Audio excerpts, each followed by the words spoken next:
Back in mid-September, at the start of spring, we planted our first potatoes. At this time we had only prepared one garden bed that we'd reserved for other crops, but keen for a potato harvest in the summer, we decided to convert this old cut-off IVC into a growing container, as well as salvaging some garden bags from the tip. The inputs cost very little, in the ballpark of $20. We used cheap green waste compost from the tip, a sprinkling of potato fertiliser, and roughly a kilo of local potatoes that had sprouted at home as our seed potatoes. So there we go, I have all my potatoes planted out, so this is exciting. This is my first time growing potatoes. We'll see how we go. By December, we'd started building and planting a garden alongside our potatoes in the containers, and our potatoes were thriving.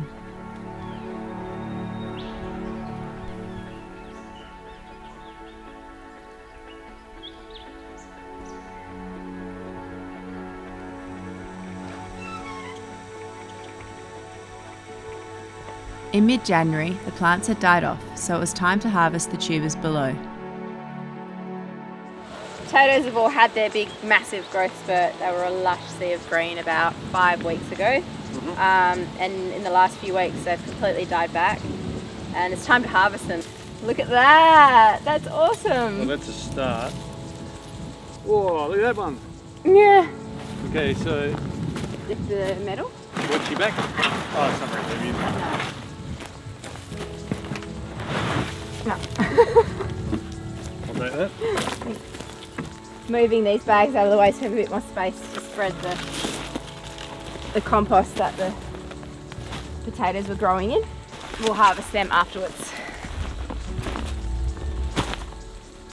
Oh boy. Is there Oh, that's a different type. Is there multiple varieties in here? I thought there was just one, but maybe something got mixed up. That old trick, eh? Yeah. Does it matter? Don't think so. I might go get you a bigger container. Yeah, okay. Things are a bit crazy. Whoa, that's a big one. There's something really satisfying about looking for this buried treasure under the ground. Whoa. They do look different. I'll put them in there. Oh, that's cool. They're appearing. It's almost worth growing potatoes just for this moment. Whoa. But we've also come to realise they taste so much more delicious than commercially grown potatoes. Bit of a dead zone. Oh, there we go.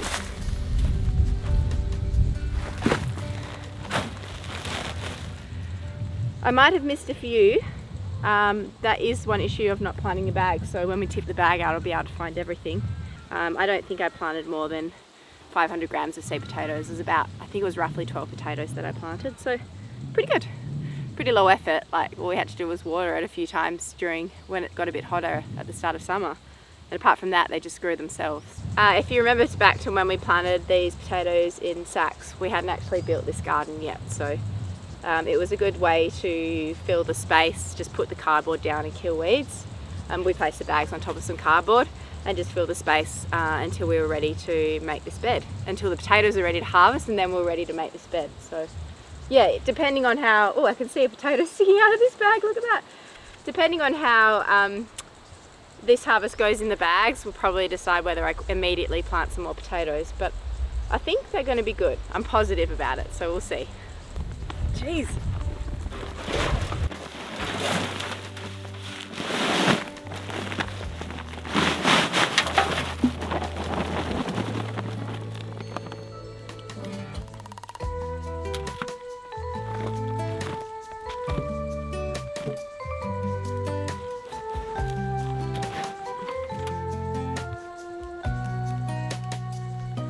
In the bags we found plenty of potatoes, but they were all quite small, which at the time we found quite disappointing.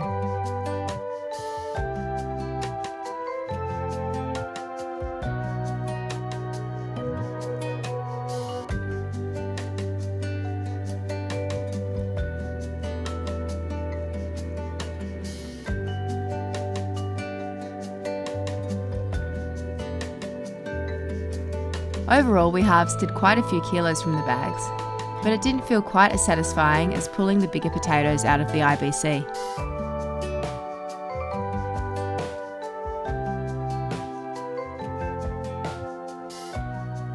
The total yield weighed in at 16 kilos, which was actually a lot heavier than we estimated when we were harvesting down in the garden. Not bad considering we only planted less than a couple of kilos of seed potatoes in September.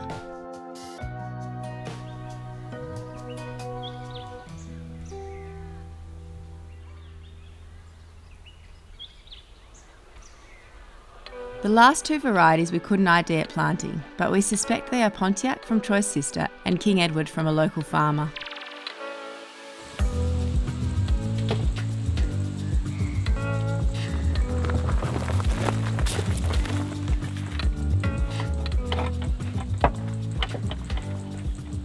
Excited by our relative success, Troy got to work building a lasagna-style bed in February for our next lot of potatoes. We wanted to see how potatoes would grow using this method of layering spent hay, manure and compost, as opposed to growing in straight compost in bags and in the IBC.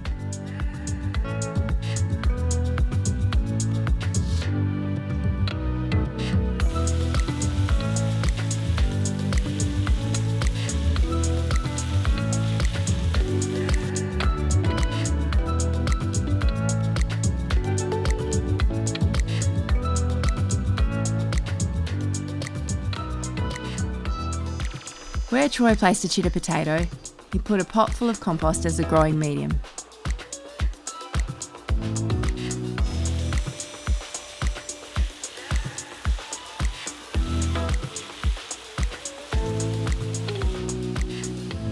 He topped it all off with another layer of spent hay as mulch and a scattering of manure.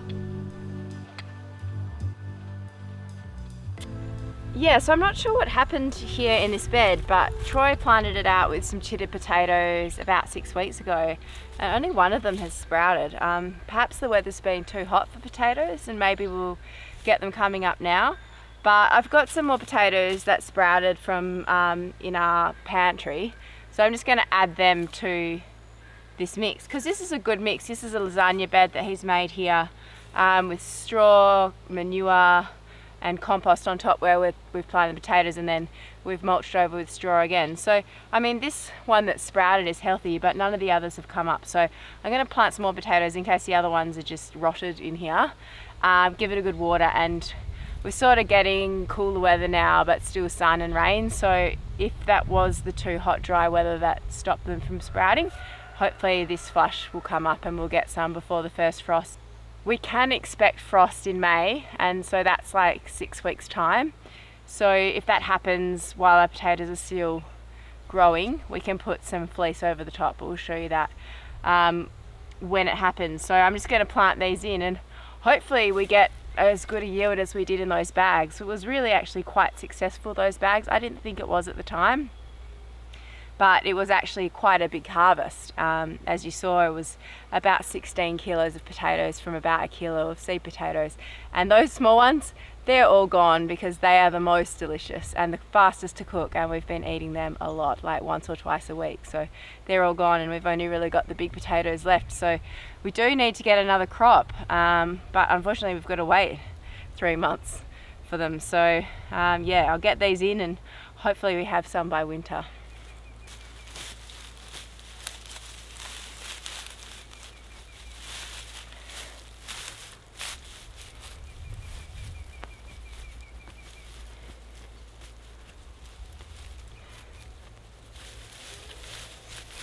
It is a little dry, so maybe that's why we're not getting any potatoes. What's that? A bit of wood.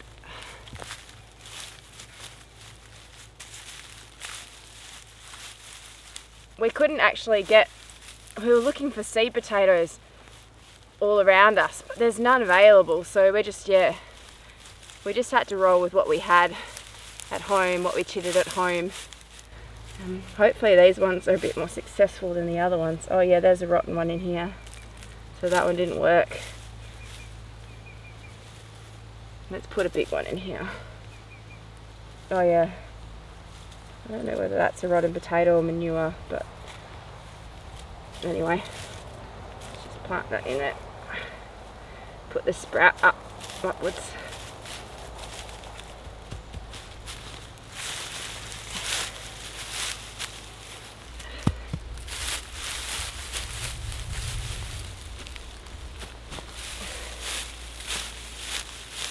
Come on, potatoes.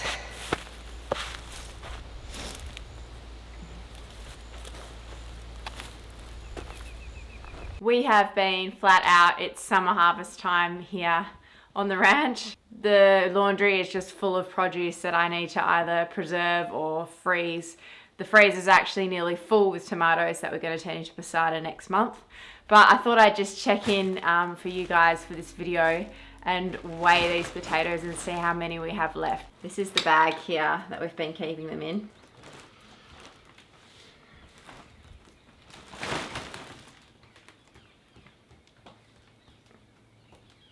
Seven and a half kilos. So we have 7.5 kilos of potatoes left, and I'm not sure what's going to happen with that bed down in the garden. I've kind of been looking at planting times for potatoes, and really the ideal time is the start of spring for harvest in summer. I'm not really sure if you can plant in summer for a harvest at the end of autumn, but we're giving it a go because this is definitely not enough to see us through winter. So we might have to supplement with some other organic potatoes, local organic potatoes. But these have been so incredibly delicious. We've mainly been eating the smaller potatoes because in summer we just didn't feel like having the stove on a lot. So those little potatoes, they cook in like 5 minutes. So we've just been like boiling them up in 5 minutes, straining them, and then just putting fresh herbs through them and lots of butter. Or we'll let them cool down and put like creme fraiche or our homemade goat yogurt, mix that with them, some pickles and some of our pancetta or crispy on top, and just make a really yummy simple potato salad. So that's pretty much where about 10 kilos of those potatoes have gone. We picked out all of the small ones because they're so delicious. But yeah, they did make up half of the harvest, and now we've just got the bigger potatoes in here now. Perhaps you could tell us why we had a whole lot of small potatoes. I thought I was quite pedantic when I planted those potatoes to make sure that there was only like 2 or 3 sprouts on each little seed potato that I put in, because I thought that the fewer sprouts, then you're more likely to get just large potatoes. But it ended up being a little bit of a silver lining because we really enjoyed those smaller potatoes. But yeah, we just didn't get that. Perhaps we didn't get that yield that we could have gotten. Like we might have gotten more kilos if those smaller potatoes had grown bigger. So if you have any idea or tips for next spring for us growing about that, that would be really great. Yeah, we're new to this. It was our first time growing potatoes and definitely our first time growing them in bags, but we're pretty happy with it.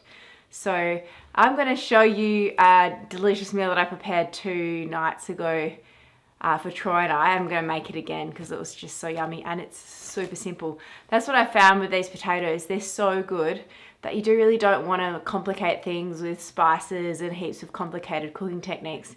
You literally just want to enjoy the potato for the potato. So yeah, we've been eating those simple salads, and I'll show you this simple potato and beef hash recipe now that I'm going to cook up for us for dinner. So this beef hash and potato recipe, it only really has 4 ingredients. Your cooking fat, onions, potatoes, our delicious potatoes from the garden, and some salt beef. I brined a brisket about 2 weeks ago, and then a week ago I slow cooked it in the oven, and we've got a little bit left. So I'm going to just use the very last of these leftovers to make this hash. I've already boiled the potatoes.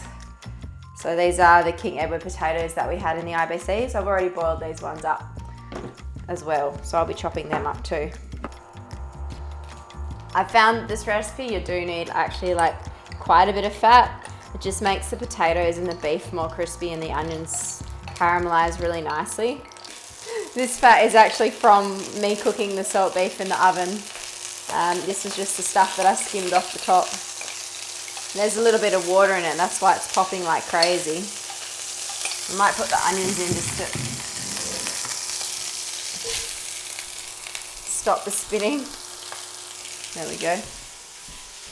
I'm just going to reduce down those onions until they're kind of soft. So I'm just going to cook them for 5-10 minutes, and then I'll check back with you once we add the potatoes and the beef. So I'm pretty happy with how these onions are looking now. So we'll add the potato and the beef that we chopped up.